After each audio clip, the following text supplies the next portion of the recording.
आप सबका स्वागत है आपके अपने YouTube channel Umang studies and stories में। आज फिर चर्चा करते हैं एक नए टॉपिक पर और आज का अपना टॉपिक है न्यायिक पुनरावलोकन। न्यायिक पुनरावलोकन क्या है? ये एक न्यायपालिका की शक्ति है। न्यायिक पुनरावलोकन एक न्यायपालिका की शक्ति है जिसके आधार पर न्यायपालिका व्यवस्थापिका द्वारा बनाए गए कानूनों को अवैध घोषित कर सकती है। अब ऐसा तो नहीं है कि व्यवस्थापिका ने कानून बना दिया, कार्यपालिका ने लागू कर दिया और न्यायपालिका उसे अवैध घोषित कर दे। ऐसा नहीं है। इसके पीछे भी एक व्यवस्था की गई है कि कुछ आधार बनाए गए हैं जिन आधारों पर ही न्यायपालिका किसी भी कानून को अवैध घोषित कर सकती है। तो वो आधार देखते हैं। पहले तो हम ये देखते हैं कि न्यायिक पुनरावलोकन होता क्या है।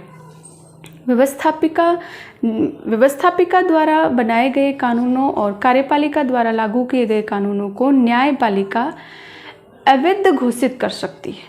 अवैध घोषित कर सकती है या उसकी वैधानिकता की जांच कर सकती है। वैधानिकता की जांच करने पर उसको मतलब लगे कि ये जो कानून है जो व्यवस्थापिका ने बनाए हैं और कार्यपालिका ने लागू किए हैं वो सही नहीं है, तो उसको अवैध घोषित कर सकती है न्यायपालिका। और न्यायपालिका की यही अवैध घोषित करने की शक्ति न्यायिक पुनरावलोकन कहलाती है। अब हम इस तरह अगर देखते हैं कि व्यवस्थापिका ने कोई कानून बना दिया, कार्यपालिका ने उसे लागू कर दिया, तत्पश्चात न्यायपालिका उसे अवैध घोषित कर रही है। अगर इस स्थिति को हम देखते हैं तो लगता है कि ये तो फिर टकराव की स्थिति आ जाएगी। एक तरफ व्यवस्थापिका कानून बनाती है, दूसरी तरफ न्यायपालिका उसे अवैध घोषित कर सकती है।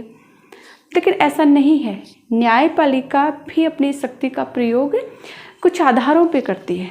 जब न्यायपालिका को ये लगता है कि अमुक जो कानून बना है, व्यवस्थापिका ने जो कानून बनाया है या कार्यपालिका ने जिस कानून को लागू किया है, अगर वो कानून हमारे मूल अधिकारों का अतिक्रमण कर रहा हो, पहली चीज़ हमारे मूल अधिकारों का अतिक्रमण कर रहा हो।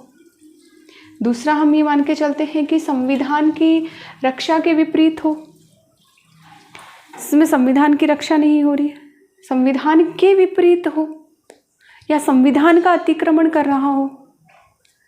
तीसरी चीज़ हम देखते हैं राष्ट्र हित में नहीं हो, राष्ट्र की ऐसा कोई कानून बन रहा है जिससे राष्ट्र की सुरक्षा को खतरा हो। अगर न्यायपालिका को ये लग रहा है, ये तीनों आधारों पे ही न्यायपालिका अपनी न्यायिक पुनरावलोकन की शक्ति का प्रयोग करती है। पहली चीज़ हम देखते हैं मौलिक अधिकारों के संबंध में कि व्यवस्थापिका ने या कार्यपालिका ने कोई ऐसा कानून बना या लागू कर दिया है जो हमारे मौलिक अधिकारों का अतिक्रमण कर रहा हो।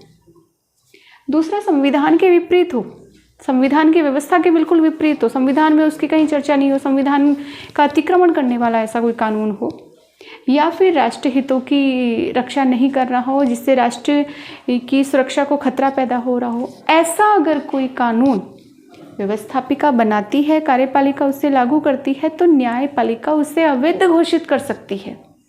और न्यायपालिका की अवैध घोषित करने की यही शक्ति न्यायिक पुनरावलोकन की शक्ति कहलाती है। देखो, संविधान में, भारतीय संविधान में कहीं भी इस शब्द का प्रयोग नहीं किया गया न्यायिक पुनरावलोकन का, लेकिन कई शब्द, कई अनुच्छेद ऐसे हैं जिनके आधार पर ये कहा गया है कि न्यायपालिका संविधान की रक्षा करेगी, न्यायपालिका मौलिक अधिकारों की रक्षक है। अनुच्छेद 13 है, अनुच्छेद 32 है, 131 है, 132 है। ये कुछ अनुच्छेद ऐसे हैं जिनके आधार पे न्यायपालिका को न्यायिक पुनरावलोकन की शक्ति प्राप्त हुई है। संविधान में कहीं भी शब्द का प्रयोग नहीं किया गया, लेकिन कुछ अनुच्छेदों में ये व्यवस्था की गई है कि न्यायपालिका अपने अधिकारों, अपनी व्याख्या, जो संविधान की व्याख्या का अधिकार न्यायपालिका को है, हमारे मौलिक अधिकारों की रक्षा का अधिकार न्यायपालिका को है। तो इस आधार पे न्यायपालिका अपनी ये शक्ति प्राप्त करती है।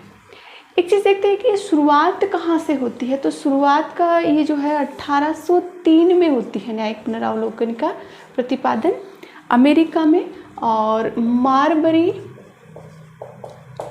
बनाम मेडिसन विवाद से माना जाता है। 1803 में अमेरिका में मारबरी बनाम मेडिसन विवाद से न्यायिक पुनरावलोकन की शुरुआत मानी जाती है। और ये उस समय जो न्यायमूर्ति थे वो थे मार्शल। उन्होंने सर्वप्रथम इस न्यायिक पुनरावलोकन की शक्ति का प्रयोग किया। फिर मिलते हैं एक नए टॉपिक के साथ, तब तक के लिए नमस्ते।